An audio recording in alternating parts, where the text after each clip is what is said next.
চাঁদাবাজেরা বেপরোয়াভাবে চাঁদাবাজি করে যাচ্ছে। সরকার নীরব দর্শকের ভূমিকা পালন করছে, পুলিশ নিষ্ক্রিয়। সর্বোপরি দুর্নীতিবাজ একজন ব্যক্তি এখনো পর্যন্ত দেশের 1 নম্বর আসনে বসে আছে। এখানে অনেকগুলি গুরুত্বপূর্ণ বিষয় আছে। আমরা এটাও বলেছি, অদক্ষ অকর্মণ্য এই ধরনের ব্যক্তিদেরকে দিয়ে দেশের কোনো মঙ্গল হবে না। অনেকগুলি পুরো বক্তব্যটাই একটার সাথে একটা কোরিলেটেড। আপনি সব জিনিসটা যদি একসাথে পড়েন, এটাতে একটা মিনিং পাবেন। প্রত্যেকটা যদি আলাদা আলাদা পড়েন, তাহলে জনগণ বিভ্রান্ত হবে। এটা আপনারা সাংবাদিক, আপনাদেরকে বলা হয়েছে যে আপনাদের উপর এখন আর কোনো জুলুম নাই।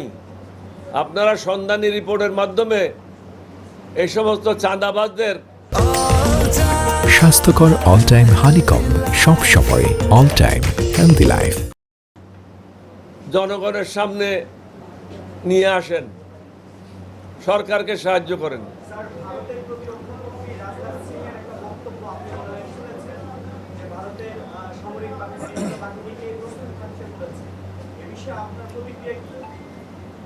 আপনি বোধহয় খেয়াল করেন না, আমরা বলেছি আমাদের সেনাবাহিনী সবসময় প্রস্তুত। চাঁদা ব্যাপক হারে সমগ্র বাংলাদেশে বিস্তার লাভ করেছে। সরকার নীরব দর্শকের ভূমিকা পালন করছে।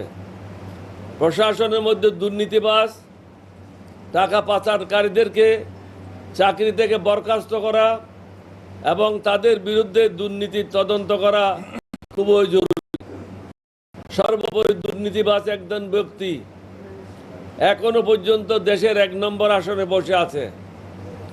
এটার কোনো যুক্তিসঙ্গত কারণ নেই। সংবিধানের দোহাই দিয়ে যারা তাকে এই আসনে বসায় রেখেছে, তারা পক্ষান্তরে ছাত্র জনতার আত্মত্যাগের সঠিক মূল্যায়ন করছে না।